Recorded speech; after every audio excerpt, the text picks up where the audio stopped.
Hello and welcome to my channel trade with Gopi. ఇప్పుడు మనం Nifty analysis రేపటి గురించి చేద్దాం. దానికన్నా ముందు ఈ రోజు ఏం జరిగిందో ఫస్ట్ డిస్కస్ చేద్దాం. చూడండి, నిన్న మనం అనుకున్నట్టే ఈరోజు మార్కెట్ని మోస్ట్ ప్రాబబ్లీ పైకి తీసుకెళ్ళడానికి ట్రై చేస్తారు, లేకపోతే సైడ్ వేస్ ఉంచుతారు అని చెప్పాను కదా. సో ఈ రోజు మొత్తం అదే జరిగిందండి. చూడండి, మనం ఏదైతే గీసుకున్నామో నో ట్రేడింగ్ జోన్ అని, ఆ జోన్లోనే ఉన్నాం. చూడండి, ఈ జోన్లో ట్రేడ్ చేయొద్దండి, ఎప్పుడైనా గుర్తుపెట్టుకోండి. ఈ జోన్లో ట్రేడ్ చేసామంటే నథింగ్ బట్ లాస్. లాస్ తప్ప వేరే ఏమి రాదనేది. ఈ జోన్‌లో మీరు ట్రేడ్ చేసినప్పుడు loss is the only outcome that will come out of your trading. Okay. So, నాకు గూడా ఇవాళ చెప్పాలంటే ఫస్ట్ ఇక్కడెక్కడో కొంచెం ప్రాఫిట్ వచ్చింది.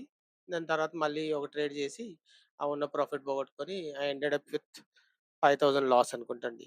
Okay. That was done for me. Okay. అయిపోయింది. ఇంక మళ్ళీ నేను ట్రేడ్ చేయలేదు. ఎందుకంటే మార్కెట్ వాస్ ఇగ పైకి, కిందకి, పైకి, కిందకి చాలా పెద్ద పెద్ద స్పైక్స్ వస్తున్నాయి. చిన్న చిన్నగా గూడా కాదండి. నేనేంటంటే నిఫ్టీ కాకుండా సెన్సెక్స్‌లో చేశాను. అందుకు నాకు అంత పెద్ద లాస్ వచ్చింది. లేకపోతే నిఫ్టీలో అంటే నాకు 2, 3000 తోనే అయిపోయేది. కానీ ఓకే. వాటెవర్. ఇంగ అయిపోయింది, అయిపోయింది. ఇంక మనం అయిపోయిన దాన్ని యాక్సెప్ట్ చేయాలా? We have to move on. Next ఏంటా అని చూడాలి. రేపటికి ఏంటి అనేది చూడాలి అంతే. ఈ రోజు మర్చిపోవాలండి. ఒకటి గుర్తుపెట్టుకోండి, ఎప్పుడైనా లాసెస్ వచ్చినప్పుడు ఫస్ట్ అండ్ ఫార్‌మోస్ట్ మీరు ఆ రోజుది ఆ రోజు మర్చిపోవాలండి. దాన్ని క్యారీ ఫార్వర్డ్ చేయొద్దు. దాని గురించి ఆలోచించొద్దు. ఆలోచించొద్దు అంటే ఏం రాంగ్ ట్రేడ్స్ చేసామనేది చూసుకోండి.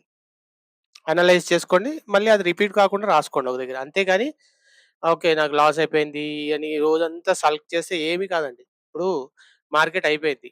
మీకు లాస్ వచ్చింది. లాస్ వచ్చినాక ఇప్పుడు దాని గురించి ఆలోచించి ఏమైనా చేయగలుగుతామా? ఏమి చేయలేం. సో, ఏ రోజు ఆ రోజు మర్చిపోవాలండి. You have to start fresh అంతే. అది గుర్తుపెట్టుకోండి. ట్రేడింగ్‌లో thought is the most valuable thing. ఎందుకంటే ఇప్పుడు మీరు ఈరోజు లాస్ వచ్చింది. సల్క్ అవ్వకుండా రేపు ఏంటంటే ఇంకా అప్పుడు ఏమవుతది మీకు రేపు నేను రికవర్ చేయాలి ఈ రోజు వచ్చిన లాస్ అన్న మైండ్ సెట్‌తోని స్టార్ట్ చేస్తారు. Thought is the first negative thing. ఎప్పుడైనా ట్రేడర్‌కి నేను ఏంటి ట్రేడ్ ఏంటి సారీ లాస్ రికవర్ చేద్దామని ఎప్పుడైతే దిగుతారో చూడండి. Thought is the worst thing that can happen to a trader. అలా స్టార్ట్ చేసిన రోజు మీకు ఆ రోజు ఇంకా లాస్ వస్తుంది గానీ ప్రాఫిట్ రాదు. ఎందుకంటే you will not think in terms of what's happening on the chart. చూడండి, మీరు అనాలిసిస్ ఎంతైనా చేసుకోండి, ఏమైనా చేయండి సార్. కానీ at the end of the day market open కాంగానే చార్ట్ ఏం చెప్తుందో అది చేయాలండి. ఒక్క నిమిషం.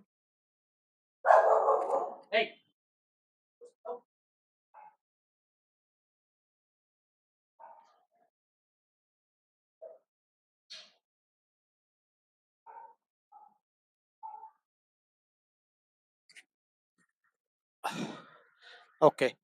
సో, అదొక్కటి గుర్తుపెట్టుకోండి. ఎప్పుడు మనము స్టార్ట్ ఆఫ్ ది డేనే నిన్నటి లాస్ గురించి ఆలోచించుకొని స్టార్ట్ చేసామనుకోండి, our mind will not think in proper terms. అది ఇంకా వేరే వరల్డ్‌లో ఉంటది. అరే! నిన్నటి లాస్ ఉంది. How do we recover thought అది ఇది ఆ థాట్ ప్రాసెస్‌లో ఉంటాం. Which is not at all good for trading. Okay. So, ఇప్పుడు చూడండి, నేను మీకు చెప్పాను గూడా. ఇవాళ మాక్సిమం కింద పడకుండా ట్రై చేస్తారు. అండ్ మా ఈ జోన్‌లోనే ఉంచొచ్చు అని. ఈ జోన్ గూడా పెట్టాను చూడండి మీకు పిక్చర్. చూడండి, మనకి కింద సైడ్ ఒక ట్రేడ్ వచ్చిందనుకుంటా. ఇది బ్రేక్ అయితే ఫస్ట్ ట్రేడ్ మన సిగ్నల్ అంతే. కాకపోతే అది ఫస్ట్ క్యాండిల్‌లోనే అయిపోయింది కాబట్టి ఎవరు చేసుండరు. దాని తర్వాత మాత్రం వి వేర్ ఇన్ సైడ్‌వేస్ జోన్. ఇక్కడ దీనిపైన బ్రేక్ అయ్యి, దీనిపైన గ్రీన్ క్యాండిల్ క్లోజ్ అయ్యి దాని హై బ్రేక్ అయితే మీరు ట్రేడ్ తీసుకోమన్నాడు. లేకపోతే ఇక్కడ తీసుకోమని అంటున్నాను యాక్చువల్‌గా. సో, మనకు చూస్తే నో ట్రేడింగ్. ఈరోజు అంతా నో ట్రేడింగ్ జోన్. ట్రేడ్స్ లేవండి. ఈరోజు చాలా మటుకు నాకు తెలిసి చాలా మందికి లాస్ వచ్చుంటది. చాలా మందికొచ్చుంటది. ఎందుకు అంటే సింపుల్. ఇది చూడండి. మీరు ఫస్ట్‌లో పుట్ చూసుకొని ఉంటారు. కాలొచ్చింది. కాల్ పైకి పైకెళ్తుంది. మీరు ప్రాఫ్ లాస్ బుక్ చేయకుండా ఇక్కడ దాకా చూసి, ఇక్కడ మీరు కాల్ తీసుకొనుంటారు. మళ్ళీ పుట్ 2 లాస్. కిందకెళ్తుంది. మళ్ళీ ఇక్కడ మెల్లిగా పైకెళ్తుంది. మీరు మీది ఇక్కడన్నా కట్ చేయరు. ఇంకా పైకెళ్ళి ఇక్కడెక్కడో కట్ చేస్తారు. ఇక్కడ కట్ చేసి ఇక్కడ కాల్ తీసుకుంటారు. మళ్ళీ పుట్. మళ్ళీ ఇమ్మీడియేట్‌గా లాస్. మళ్ళీ ఇక్కడ కాల్ తీసుకుంటే మళ్ళీ ఇమ్మీడియేట్‌గా లాస్. ఇదే జరిగుంటది ఈరోజు. సో, మాక్సిమం అందరికి ఇదే జరుగుంటది. ఎవరికీ ఏం ఎక్సెప్షన్ కాదు. ఎవరైతే ట్రేడ్ ఇప్పుడు ఈ జోన్ మార్క్ చేసుకొని సైడ్‌వేస్ ఉంది. ట్రేడ్ చేయకపోవడం మంచిది. లేకపోతే వోలటైల్ ఉంది మంచిది. ఈరోజు చేయకపోవడం మంచిది అనుకున్న వాళ్ళకి ఈరోజు చాలా మంచిగా ఉంటది. క్యాపిటల్ ప్రిజర్వ్ అయ్యి ఉంటది. ఓకే. సో, అది ఈరోజు జరిగింది. రేపు ఏం జరగొచ్చో మళ్ళీ ఒకసారి ఇప్పుడు డిస్కస్ చేద్దాం. మనకు చెప్పాలంటే నిన్నటి లెవెల్సే మళ్ళీ అబ్సల్యూట్ సేమ్ అవే లెవెల్స్ ఉన్నాయండి. ఏం చేంజ్ లేదు మార్కెట్‌లో. ఓకే. సో, మీకు అప్‌సైడ్ చూడాలంటే 23,650 పైన అప్పుడు 700 అండ్ 770 టార్గెట్స్ ఉండొచ్చండి. Down side trades.